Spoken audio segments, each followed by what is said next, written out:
Good evening, students. Am I audible?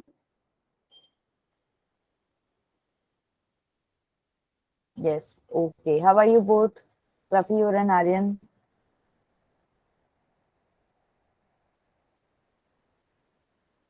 Fine. Okay. What about Safir? Safir, there is no response from you, Bacha. You're fine? Okay. Fantastic. Your examinations going on or over?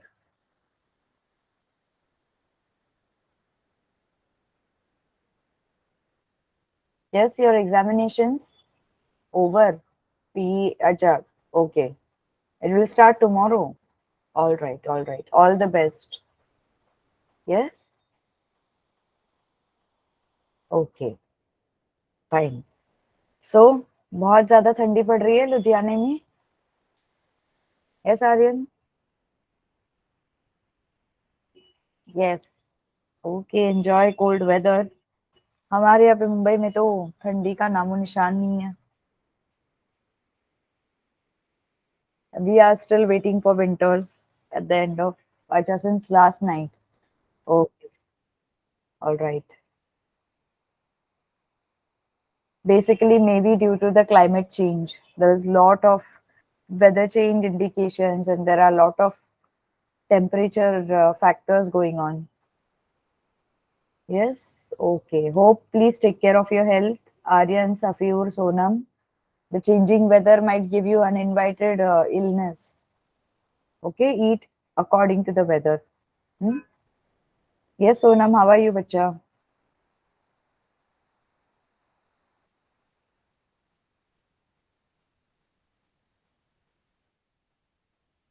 Fine. Okay, fantastic. All right. Chalo. So we'll just continue with our next part of the chapter. Hmm? Sonam, bacha, your exam is over? Yes? You all must be having PA, right? Periodic assessment. Am I correct? Periodic assessment, right?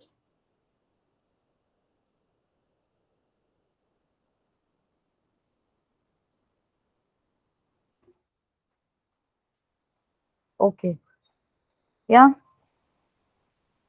All right. Chalo. We'll go ahead.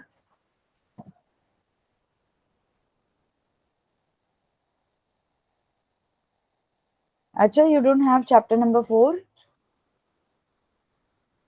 Okay. कोई बात नहीं. As it comes in our paper. Okay. Okay. All right. No worries. ठीक है. चलो. Getting back to our chapter, I'll share my textbook quickly. There we go. Is my textbook visible on your end, everyone?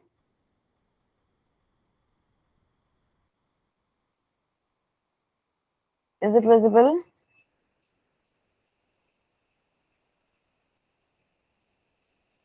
Yes. Okay, fantastic. Last time we have seen improvement in the crop yields. Okay, हमने ये देखा खरीफ crop किसे बोलते हैं, रबी crops किसे बोलते हैं, खरीफ season में उगने वाली खरीफ क्रॉप्स होते हैं, रबी सीजन कौन सा है और खरीफ सीजन कौन सा है. Correct. Yes. Today we will see crop variety improvement. हम क्रॉप की वैरायटी को इम्प्रूव कैसे कर सकते हैं. As you all know there is growing demand.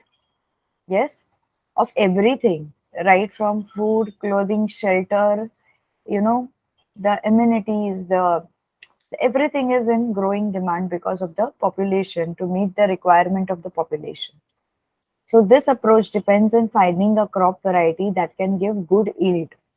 कम समय में बहुत ज़्यादा yield देने वाला crop का variety this time we have to find out. Varieties or strains of crops can be selected by breeding of various useful characteristics such as disease resistance, response to fertilizers, product quality and high yields. Very important. अगर हम ऐसी yield ढूंढ रहे हैं जो कम समय में हमको बहुत सारे crops देंगे तो इसके साथ साथ हमें इन बातों का ख्याल भी रखना है. कौन सी बातें कि वो डिजीज रेजिस्टेंस भी हो, इजीली उसे कोई डीजी ना पकड़े, क्रॉप्स के भी डीजी होते हैं। फिर उसका रिस्पॉन्स टू फर्टिलाइजर भी अच्छा हो, ओके, कि ये फर्टिलाइजर का कांटेक्ट में आने से तुरंत अपने आप को फर्टिलाइजर के साथ ये ना करे, मैच ना करे, नहीं मिक्स मैच ना करे, ताकि उसकी यील्ड पे फर्क पड़ जाए। कुछ फर्टिलाइजर्स होते हैं ना, बहुत हार्मफुल होते हैं, ठीक है, वो क्रॉप के ऊपर हम स्प्रे तो कर लेते हैं पेस्ट को और इसको ये करने के लिए, ठीक है, या क्रॉप की ग्रोथ को बढ़ाने के लिए, बट कोई फर्टिलाइजर्स में कुछ केमिकल्स ऐसे होते हैं आर्सेनिक जैसे, ओके, सो क्रॉप की यील्ड को घटा देते हैं, harmful for crop.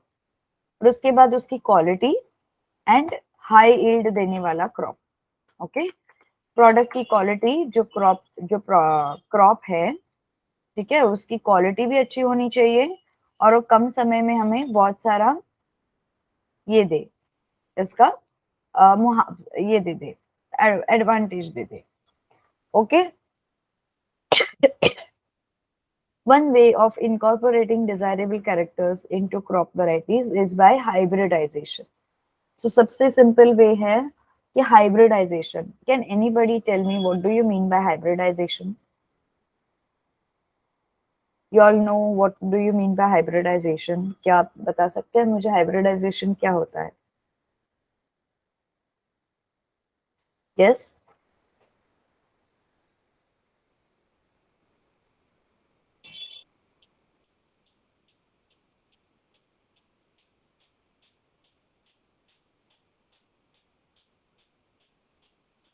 Anybody can tell me what do you mean by hybridization?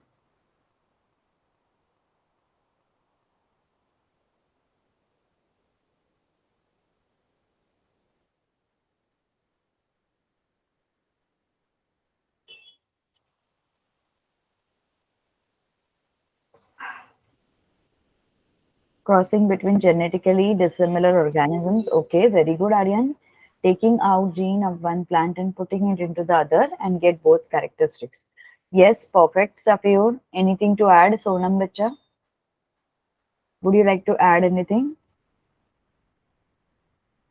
ठीक है, so basically जो सफीर ने यहाँ से कॉपी करके बताया है हाइब्रिडाइजेशन, ठीक है, so hybridization refers absolutely to the crossing of plant which are not similar in characters. Let's say for example red colour का रोज और व्हाइट कलर के रोज को क्रॉस ब्रीड किया, रेड कलर के रोज के इसके कैरेक्टर्स को व्हाइट कलर के रोज में डाल दिया, क्रोमोसोम्स या डीएनए जो भी आप बोल रहे हैं, ठीक है, उसको व्हाइट कलर के साथ मिक्स किया। अब red colour is dominating, as per the colour code red colour is dominating and white colour is recessive, okay, white colour is dominate नहीं करता है, व्हाइट कलर एक्सेप्ट करता है, रेड कलर वो हावी हो जाता है।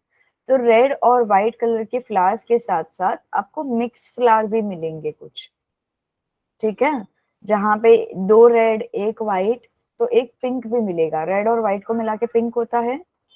We all do that colour का ये ना, जब हम कलर बनाते हैं, yes, that time we do that white और रेड को मिक्स करके पैलेट में पिंक बनाते, राइट। सो आपको पिंक कलर की वैरायटीज भी मिलेगी। आपने क्या किया है, आपने हाइब्रिडाइजेशन के जरिए एक नया प्लांट को, एक हाइब्रिड वैरायटी को आपने इन्वेंट किया है, ठीक है, पर ओनली इन्वेंशन काफी नहीं है, इसमें आपका यील्ड जो है या रोज की क्वांटिटी भी बढ़नी चाहिए। तो जहां पे आपको एक रेड और रेड को क्रॉस करने के बाद दो मिल रहे हैं, रेड और व्हाइट क्रॉस करने के बाद आपको 4 रोजेस के वैरायटीज मिल जाते हैं, रेड भी मिलता है, व्हाइट भी मिलता है और पिंक भी मिलता है। Do you agree with me? This kind of cross breeding is called as hybridization. अब क्या होगा इसमें ना, जो रेड कलर डोमिनेट करने वाला है तो उसके ज्यादा कैरेक्टरिस्टिक्स दिखने में आएंगे, okay, let's say red colour के रोज प्लांट में बड़े बड़े पत्ते हैं, व्हाइट कलर के रोज के प्लांट में छोटे छोटे पत्ते हैं, तो रेड कलर के पत्ते डोमिनेट करेंगे, जो नया प्लांट बनेगा, ओके, या फिर जितनी भी वैरायटीज निकलेंगे रोज के, उसमें रेड कलर के बड़े बड़े पत्ते डोमिनेट कर चुके होंगे। ओके, कहीं कहीं व्हाइट के कैरेक्टर्स भी दिखेंगे लेकिन बहुत कम दिखेंगे। और ये जो नया कैरेक्टरिस्टिक बना है रेड और व्हाइट को मिला के पिंक कलर का, ये जो पिंक कलर का रोज है उसमें दोनों के कैरेक्टरिस्टिक्स एक समान रहेंगे। सो फार इट इज क्लियर। अब नॉट नेसेसरीली कि आपके सारे क्रॉसेस सक्सेसफुल हो, ठीक है। ऐसा भी हो सकता है कि रेड और व्हाइट कलर के रोज के प्लांट को क्रॉस करने के बाद दोनों की क्रॉसिंग सक्सेसफुल ना हो, व्हाइट कलर का रोज का प्लांट रेड कलर के प्लांट के कैरेक्टर्स को एक्सेप्ट ही ना कर पा रहा हो, तो ऐसे टाइम पे cross will be failure. Okay, ऐसे टाइम पे ये जो क्रॉस ब्रीडिंग या हाइब्रिडाइजेशन है ये फेलियर हो सकता है। Is that clear? Yes,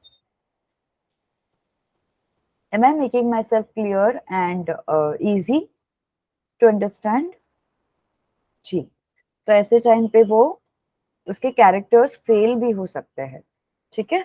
so hybridisation technique is basically research oriented. एक समझ लो कि एक रिसर्च होता है वो, ठीक है। जैसे टाइगर और लायन के क्रॉस को लाइगर बना दिया, नया ऑर्गेनिज्म जनरेट हो गया। यस, हॉर्स और डोंकी के क्रॉस ब्रीड करने से म्यूल तैयार हो गया, नया एनिमल बन गया। यस, जो हाइब्रिडाइजेशन नेचुरल एनवायरनमेंट में नेचर से होता है that is not harmful to the nature, but जो हाइब्रिडाइजेशन जबरदस्ती का लेबोरेटरी एक्सपेरिमेंट का हिस्सा होता है that is very very harmful to nature because we are defying all the laws of nature. Is that clear? हम क्या करते हैं, नेचर के अगेंस्ट जाके हम नई स्पीसीज को तैयार करने की कोशिश करते हैं। Am I clear both of you? तो वो वाला जो होता है will be very harmful to humans as well as the organism. हो सकता है कि उनके एक दूसरे के कैरेक्टर्स हम पे भी डोमिनेट कर जाए। आप लोगों ने मूवी देखी है जुरासिक पार्क? ये जुरासिक वर्ल्ड देखी है? आर्यन, सफीर एंड सोनम, देखी आपने? जुरासिक वर्ल्ड में वो जो चाइनीज साइंटिस्ट होता है राइट, वो क्या बोलता है कि we will create a different variety of dinosaur. Yes, वो जितने सारे उस पार्क में ट्रैप्ड एनिमल्स होते हैं जो हजारों millions and billions of year पहले कंप्लीटली डिस्ट्रॉय हो चुके हैं, इतने सारे एनिमल्स को वो हाइब्रिड बना के उनके डीएनए को जबरदस्ती मैच करा के, ओके, वो नए नए एनिमल्स को इन्वेंट करते हैं लैब में। सो वो टाइम पे जब ये स्टोन एज था तभी इतने बड़े एनिमल्स का होना एक्सेप्टेड था। अभी जो मॉडर्न एज है ये टाइम पे इतने बड़े एनिमल्स का होना एक्सेप्टेबल होगा? where there is no place, where we are moving more towards industrialization because we are evolving, right? It took us millions and billions of years to evolve from apes to man what we are. Do you agree with me? And now we have evolved in the terms of technology also. So ये technology का गैर फायदा करके वो नया वाला स्पीसी तो बना लेते हैं बट उसको हैंडल करना आता नहीं है, करेक्ट। और वो दूसरा वाला कौन सा होता है उसमें जो बहुत खतरनाक होता है? एक तो रैप्टर्स होते हैं राइट, और जो दूसरा वाला उसको अंदर रखा रहता है ट्रैप करके जिसके ऊपर अभी भी एक्सपेरिमेंट चल रहा होता है। Do you know what it is called as? T rex करके, याद है टी रेक्स करके?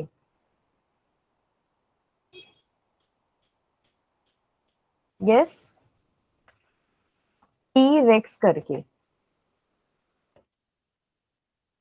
Yes yes, Tyrannosaurus rex. Okay, it is mixture of many DNA. अब इतने सारे डीएनए मिक्स हो गए और उसके ऊपर अगर इतने सारे डीएनए डोमिनेट हो गए कि उसको अपने खुद के कैरेक्टर्स पता नहीं होते, ही वो बोलता है ना, डॉक्टर जो साइंटिस्ट होता है वो बोलता है he is not adapting to the given conditions, he is finding difficult, he is learning new tricks. Okay, कैसे हाइड करना है, उसका ब्रेन भी चलने लगता है। नॉर्मली एनिमल्स का brain is lower than human brain, but उसका ब्रेन भी चलने लगता है, right? So these are the very much disadvantages of hybridization when you don't take care of nature. अगर आप नेचर के रूल के खिलाफ जाओगे, the hybridisation will be a fatal to us. ठीक है? So hybridisation when it comes to crops it is okay, but crops में भी अगर हाइब्रिडाइजेशन फेल हो जाता है तो हमारे क्रॉप्स जो है वो सर्वाइव नहीं करते हैं, या तो क्रॉप्स हमारे लिए पॉइजनस भी हो सकते हैं। Clear so far? Yes. Another way of improving the crop by introducing, okay, hybridization refers to crossing between genetically dissimilar plants. This crossing may be intervarietal, मतलब बहुत सारे varieties के बीच में, between different varieties, interspecific, between different species, as I just told you, red और white color का species, yes, but genus same, rose का rose के साथ ही क्रॉस हो रहा है, रोज का सनफ्लावर के साथ क्रॉस नहीं हो रहा है, okay, same genus but different species, okay. और intergeneric between different genera, okay. Genera different मतलब ओल्ड वैरायटी ऑफ रोज कई न्यू वैरायटी ऑफ रोज के साथ क्रॉस किया, वैसे वाला। Another way of improving the crop is by introducing a gene that would provide the desired characteristics. This results in genetically modified crops. For new varieties of crops to be accepted, it is necessary that a variety produces high yields under different conditions that are found in different areas. ये भी बहुत important है। जो नया yield generate हुआ है, उस नए yield का adaptation, okay, should be familiar or should be good for the temperature. Yes, it should be familiar or it should be good for the temperature conditions. Temperature के साथ उसका sustainability अच्छा होना चाहिए। Farmers would need to be provided with good quality seeds of particular variety. That is, the seeds should be all of same variety and germinate under the same conditions. Normally farmers जाते हैं seed bank से seed लेते हैं, okay? या उनके बहुत सारे organizations होते हैं जो उनको seed provide करते हैं। किसी किसी को लो क्वालिटी के सीड मिलते हैं, किसी किसी को हाई क्वालिटी के मिलते हैं। सो seeds should be equally distributed amongst all the farmers, and also it is taken care that seeds are not infected. Yes, अगर seeds पहले से infected है तो plant आगे grow नहीं हो पाएगा, farmer का नुकसान होगा। नुकसान कैसे होगा? फार्मर ने अपने इतने सारे फर्टिलाइजर्स उस प्लांट पे खर्च कर दिए, फार्मर ने अपना इतना सारा टाइम उस प्लांट के लिए जमीन बुक करके रखा, फार्मर ने उतना सारा ख्याल रखा उस प्लांट का, उसको बहुत सारा खत दिया, फर्टिलाइजर्स दिए, ठीक है, बट अल्टीमेटली क्या हुआ? प्लांट ग्रो नहीं हो पाया because of poor quality of seed. ठीक है। Cultivation practices in crop yields are related to weather, soil quality and availability of water, very important. Weather condition, soil कैसी है उस जगह की, और अवेलेबिलिटी पानी का है कि नहीं है। Since weather conditions such as drought and flood situations are unpredictable, varieties that can be grown in diverse climatic conditions are useful. जिस एरिया में वेदर कंडीशंस रिलायबल नहीं होते हैं, जहाँ पे कभी भी बारिश आ सकती है या कभी भी तूफान आ सकता है या कभी भी एकदम से ठंडा पड़ सकता है, वो वाला एरिया, ऐसे टाइम पे हमें खास ध्यान रखना है कि हमारे सीड्स क्लाइमेटिक कंडीशंस को अडॉप्ट करें, चेंजिंग क्लाइमेटिक कंडीशन को। ठीक है। Similarly varieties tolerant to high soil salinity have been developed. Also sometimes soil is very saline, that is बहुत सारा नमक भी होता है, salts होता है soil में, तो ऐसे salts के साथ भी उनका टॉलरेशन हो। ऐसे नहीं कि सॉइल के अंदर बहुत सारे सॉल्ट आ गए और उसकी वजह से प्लांट मर गया। पहले ये बात बताइए, सॉइल के अंदर सॉल्ट्स कैसे आते हैं? एनीबडी? सॉइल के अंदर सॉल्ट्स कैसे आते हैं? हम नमक मिलाते हैं सॉइल में, तो सॉल्ट कैसे आते हैं?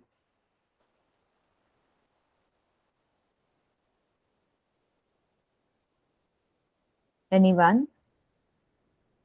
Very good, by irrigation. First thing is by irrigation. और सेकंड,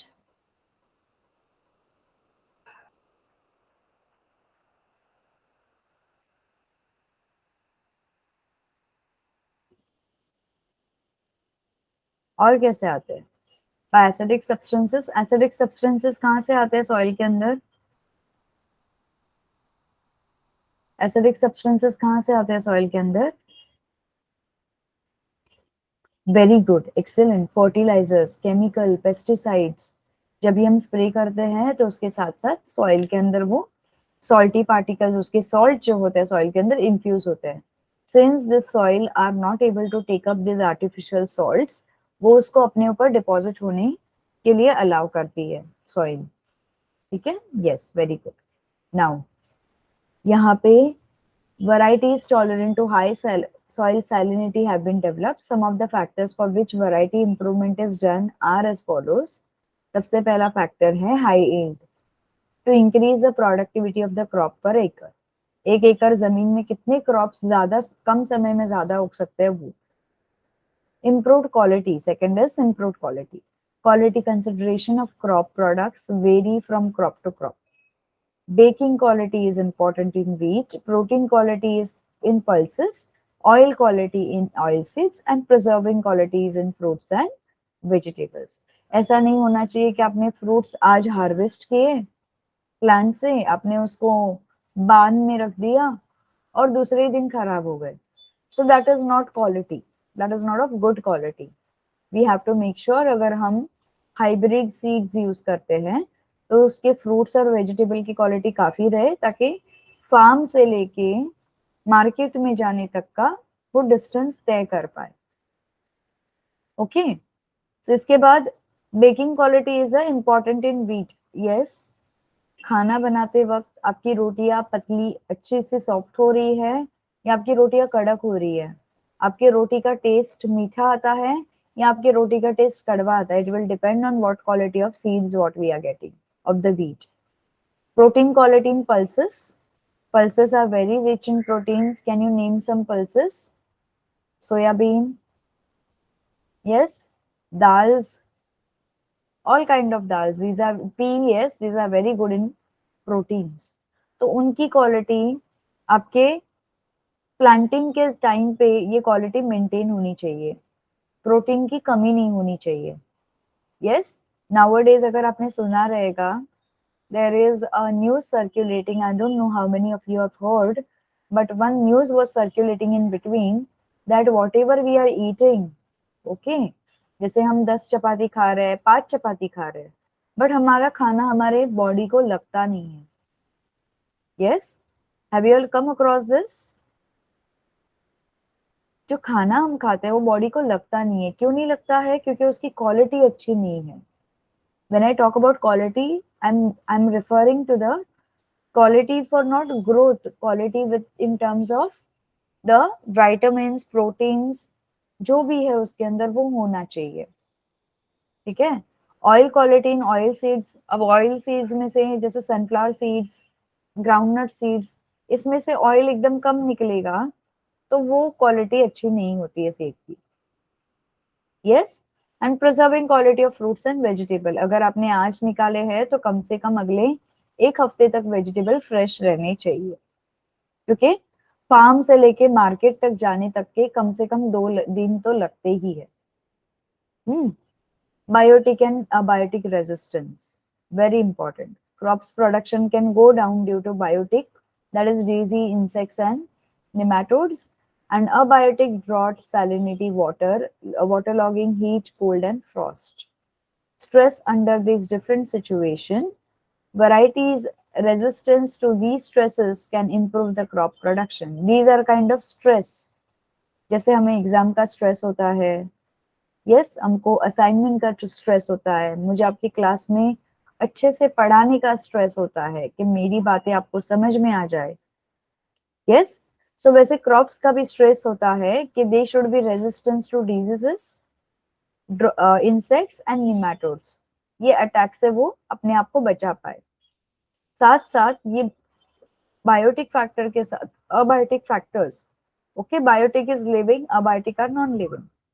ड्रॉट, सैलिनिटी और water logging, heat and cold और frost, sudden change in temperature को भी अडेप्ट करे, sudden change in weather conditions. Clear so far?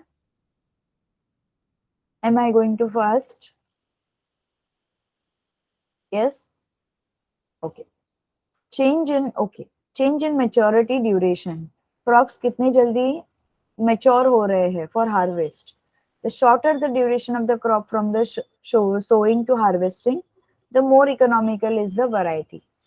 Okay, जितने कम समय में crop जल्दी mature होगा, उतना ज़्यादा फायदा होगा. Such short durations allow farmer to grow multiple rounds of crops in a year. Short duration also reduces the cost of crop production. Uniform maturity makes the harvesting process easy and reduces losses during harvesting. Very important. अगर आपका process कम रहा तो आपका harvesting में loss भी कम होगा. ठीक है. वाइडर एडेप्टेबिलिटी, कितने ज्यादा अडेप्ट करते हैं. Developing varieties for wider adaptability will help in establishing crop production. Under different environmental conditions, one variety can then be grown under different climatic conditions in different areas. Very important. Okay? जैसे लुधियाने में बहुत सारे सरसों के खेत हैं. क्या हमारी मुंबई में ऐसे सरसों के खेत हो सकते हैं? Yes? हो सकते हैं. अगर आपको दिखेंगे तो गिने चुने दिखेंगे, बहुत स्मॉल स्केल पे. Okay.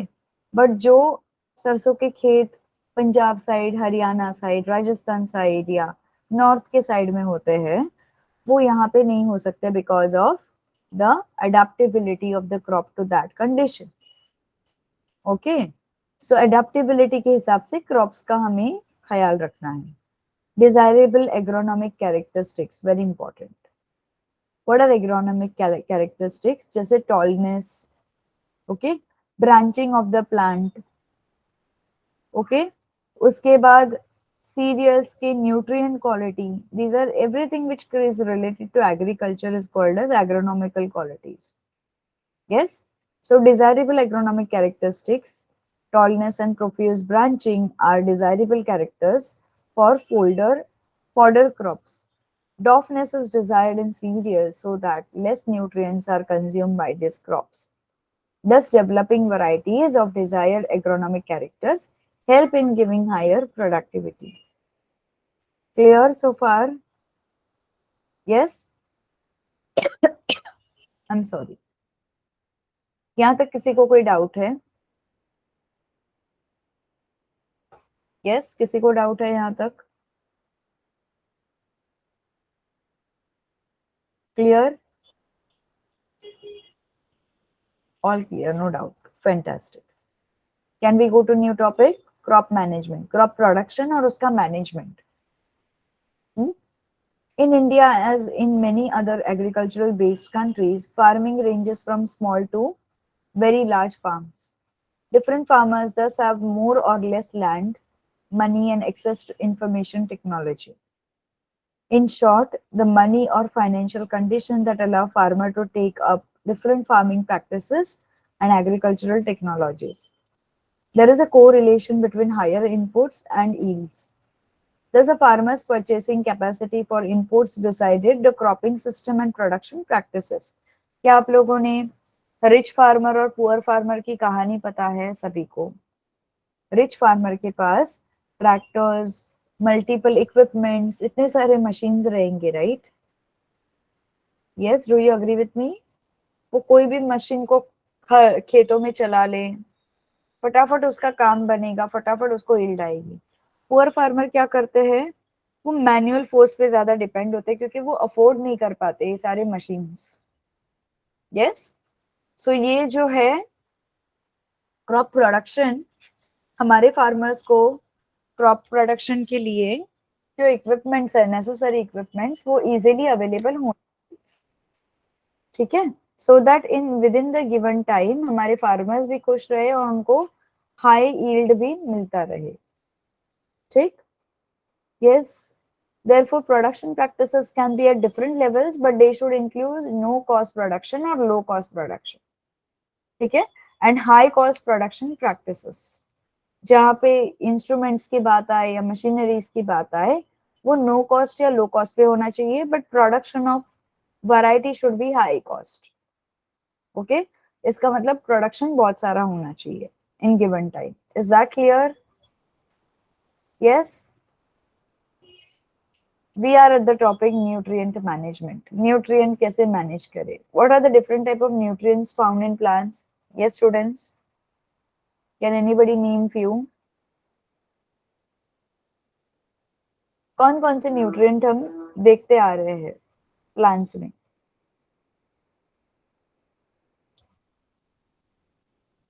Nobody? Glucose, cellulose. Okay. When it comes to humans, micro and macronutrients. Very good. What are the examples of micronutrients?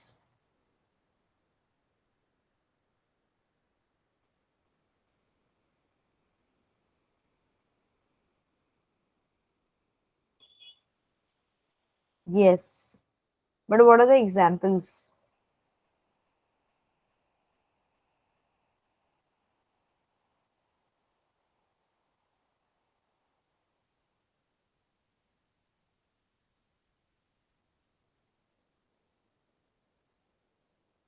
Yes, iron, copper.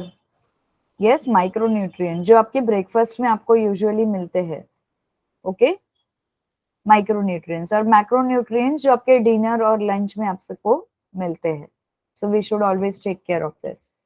ठीक है, just as we need food for development, growth and wellbeing, plants also require nutrients for the growth. ठीक है, plant क्या करते हैं, nutrient को body के अंदर सर्कुलेट करके उसे खाना बनाते, right? Nutrients are supplied to the plants by air, water, and soil. There are several nutrients which are essential for the plants.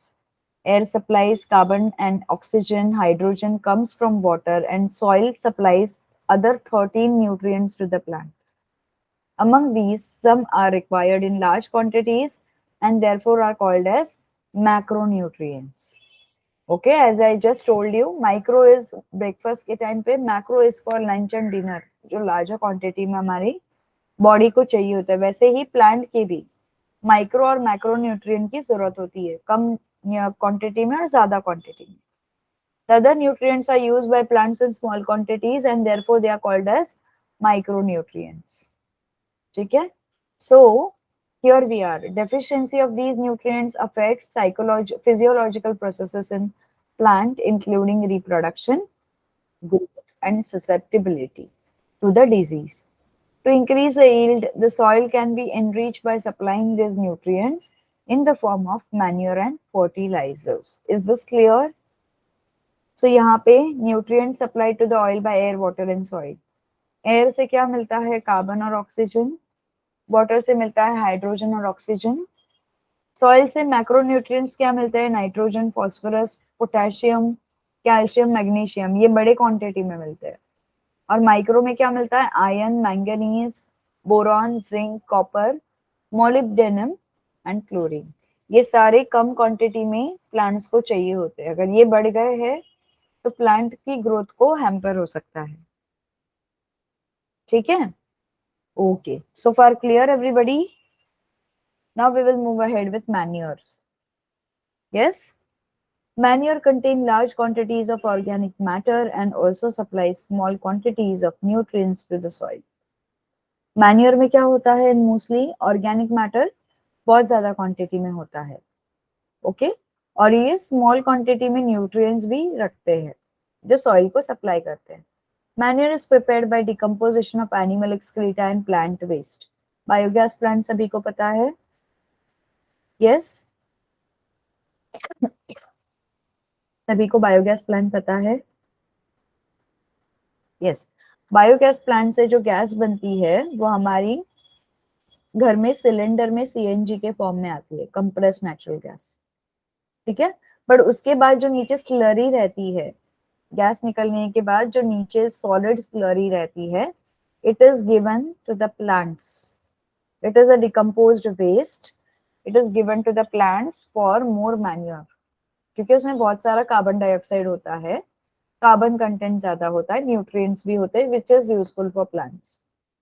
Manure helps in enriching soil with nutrients and organic matter and increasing soil fertility. Okay, so soil की fertility बढ़ाता है और organic matter जो होता है वो भी rich करता है soil का. The bulk of organic matter in manure helps in improving the soil structure. जितनी ज्यादा soil organic रहेगी उतनी ज्यादा soil fertile रहेगी. This involves increasing the water holding capacity and sandy in the sandy soils. So sandy soil में कम manure डालने से, sandy soil में मैन्योर की मात्रा कम होने से उसकी वाटर होल्डिंग कैपेसिटी पे फर्क पड़ता है. अगर उसमें हमने मैन्योर को डाल के over a period of time उसको फर्टाइल सॉइल बना दिया तो उसकी भी वाटर होल्डिंग कैपेसिटी अच्छी हो सकती है. Yes, in clay soils, the large quantity of organic matter help in drainage and in avoiding water logging. Okay, so ये organic matter क्या करता है, water logging capacity को avoid करता है. Yes, यानी surface soil के surface के ऊपर पानी clog नहीं रहेगा, वो नीचे seep होके ground water तक जाएगा.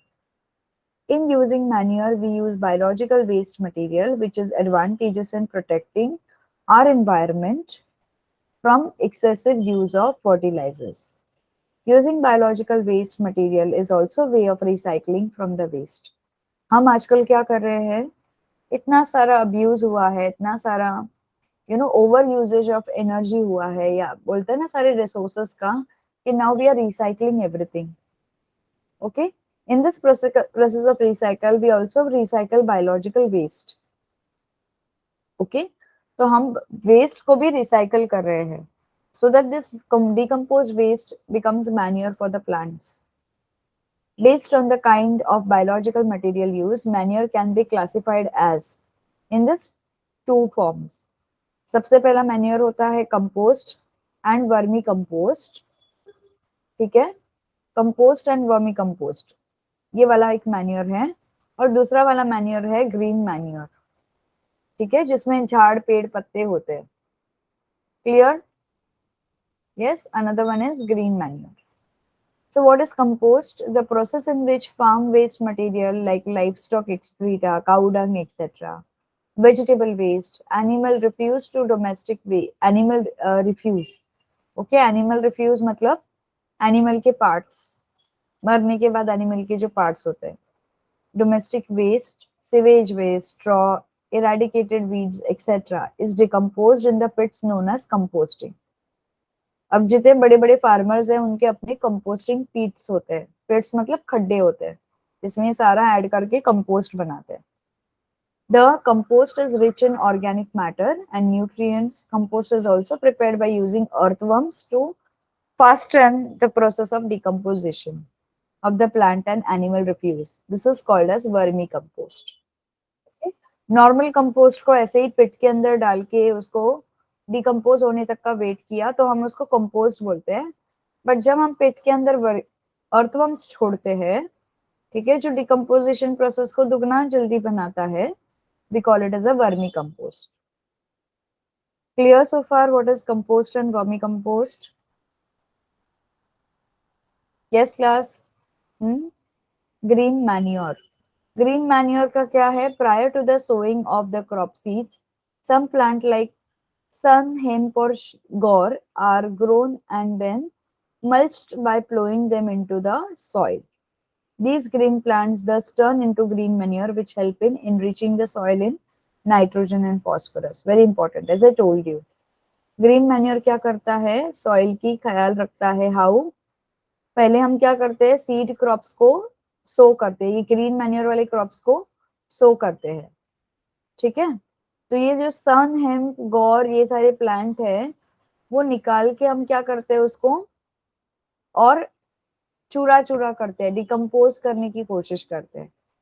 ठीक है, एक पिट के अंदर डाल के उसका चूरा चूरा कर लिया. Over a period of time इस ग्रीन मैन्योर को ग्रीन फॉर्म में पूरी तरह से डिकम्पोज नहीं करेंगे, बट इस ग्रीन फॉर्म में हम अपने फील्ड्स के अंदर इसको डालते जाएंगे. क्लियर सो फार? यस, यहाँ तक किसी को दिक्कत है कुछ? clear? ठीक है. What are fertilizers? Fertilizers are commercially produced plant nutrients. ठीक है. Fertilizers supply nitrogen, phosphorus and potassium. हम बचपन से पढ़ते आ रहे हैं. What are fertilizers? They are nothing but they are commercially produced plant nutrients. Okay? बड़ी स्केल पे ये फर्टिलाइजर्स बनते हैं कंपनियों में, फैक्ट्रीज में बनते हैं, और वो क्या करते हैं, नाइट्रोजन, फॉस्फोरस एंड पोटेशियम को प्लांट को सप्लाई करते हैं. क्लियर? ठीक है. तो फॉर एग्जांपल लेट्स से एक फर्टिलाइजर बन रहा है रोज प्लांट के लिए. ठीक है. बट उस रोज प्लांट की कंडीशन देख के नहीं बन रहा है. जैसा कंपनी में फर्टिलाइजर बनता है कॉमन न्यूट्रिएंट डाल के, वैसे बन रहा है. ठीक है. ऐसा नहीं कि हम उस फर्टिलाइजर को कस्टमाइज करते हैं, नहीं करते. As per the health of the plant नहीं करते हैं. That is why this fertilizers are mass produced. They are used to ensure good vegetative growth, leaves, branches and flowers. Vegetative growth क्या होता है? पत्तों का बड़ा होना, छोटा होना, ब्रांचेस ज्यादा आना, कम आना, फ्लावर्स बड़े होना, छोटे होना, कितनी क्वांटिटी में होना, वो सारा. Giving rise to healthy plants, fertilizers are factors in higher yields of high costing farming. ठीक है. फर्टिलाइजर जो एक्सपेंसिव फार्म्स होते हैं वहां पे ज्यादा यूज करते हैं, जो कम एक्सपेंसिव फार्म होते हैं वहां पे कम यूज करते हैं. वहां पे वो लोग ट्राई करते हैं मैन्योर यूज करने का. Yes, definitely fertilizers give rise to healthy plant. बिल्कुल देते हैं, क्योंकि फर्टिलाइजर क्या करते हैं, नाइट्रोजन, फॉस्फोरस और पोटेशियम प्लांट को देके, ठीक है, ये जो इंपॉर्टेंट न्यूट्रिएंट है प्लांट को देके उसकी यील्ड को बढ़ाते हैं, उसकी डिजीज की रेजिस्टेंस कैपेसिटी को भी बढ़ाते हैं. बट हाँ, प्लांट के हिसाब से, हर अलग अलग प्लांट के हिसाब से हम फर्टिलाइजर को कस्टमाइज नहीं कर सकते. ये लार्ज स्केल पे प्रोड्यूस होते हैं, इसलिए कौन से प्लांट को कितना फर्टिलाइजर देना है वो फार्मर को समझना चाहिए. जैसे आप हेल्दी पर्सन है, ठीक है, जैसे मैं अभी I am not healthy, I am weak, and Aryan या सफीर यू आर हेल्दी. ठीक है. मैं दवा ले रही हूँ, लेट्स से मैं फीवर का गोली ले रही हूँ, but you both are healthy. ठीक है. सो मैं आपको फीवर का गोली दूंगी तो आपको ये होगा, उसका मतलब उसका जो असर होगा आपके ऊपर, फीवर है नहीं आप दोनों को, तो उस गोली का असर आप पे होगा? No, because you don't have fever. In my case I have fever, तो मेरे पे उस गोली का असर ज्यादा होगा. हाउएवर, आपकी बॉडी में एक्स्ट्रा ड्रग एक्यूमुलेट हो गया है, समझ रहे हो, जिसकी जरूरत नहीं थी, वो ड्रग एक्यूमुलेट हो गया है over a period of time. Yes, it may kill useful bacteria, that is what. Okay. तो fertilisers normally be used to increase the productivity of the crop, but if the crop is itself healthy तो उसको fertiliser की जरूरत नहीं होती. Let it grow it on it own. ठीक है. हाँ, सिर्फ उसकी प्रोडक्टिविटी को इंक्रीज करने के लिए हम थोड़े थोड़े फर्टिलाइजर डालेंगे, ज्यादा भी नहीं, ताकि उसकी ग्रोथ क्विक हो. समझा? ये Safeer, have I answered your question?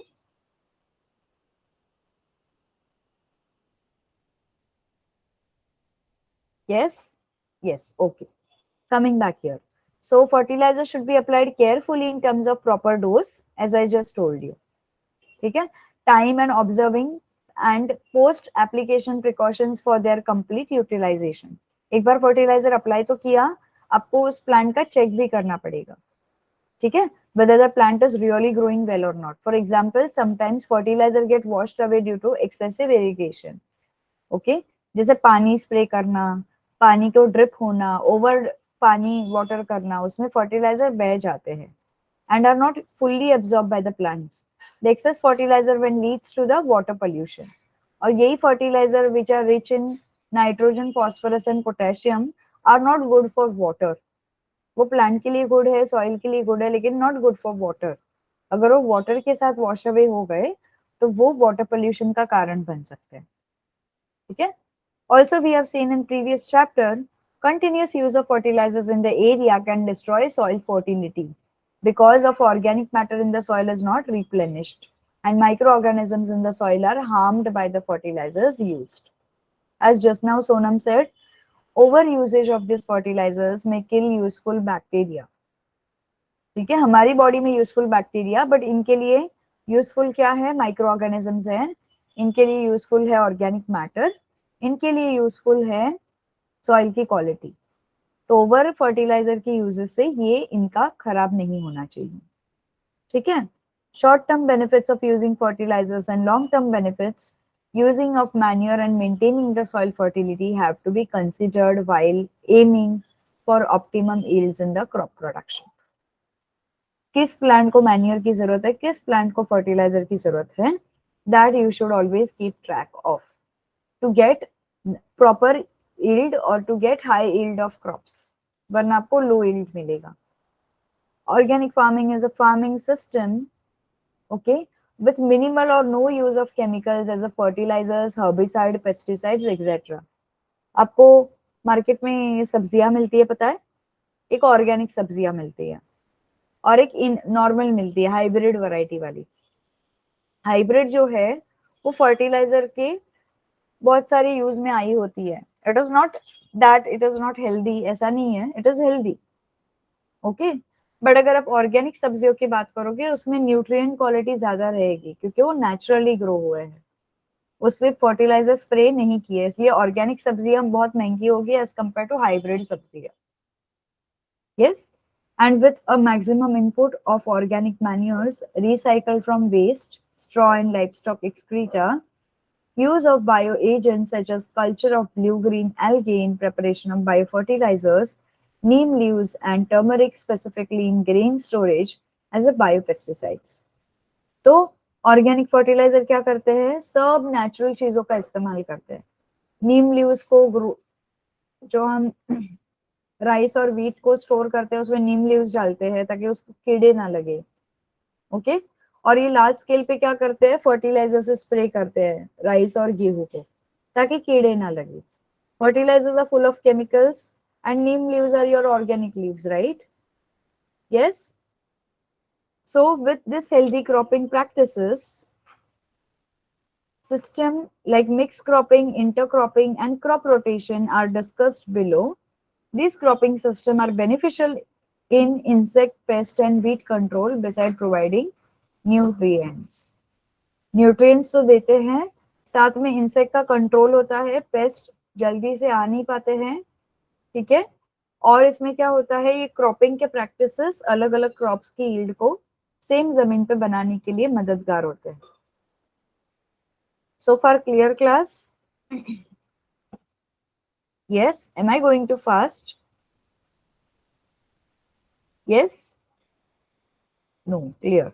Shall we stop here for today? Irrigation onwards we'll do next time. Is that okay? Yes. ठीक है. So all the best. See you again. Bye. Good night.